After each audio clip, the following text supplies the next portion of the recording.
Installer admins and site admins have the facility to be able to create a site before installation.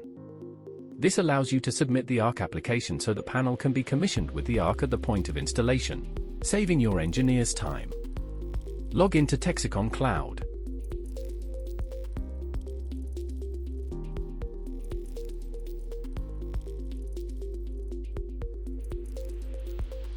Click on Site Management.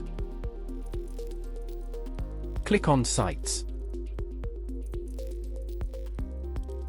Click Add a Site. If you have created a connection template, select the template you want to use.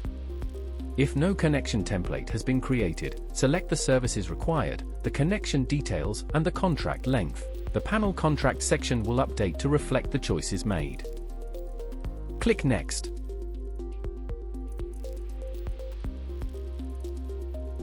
Enter the site details.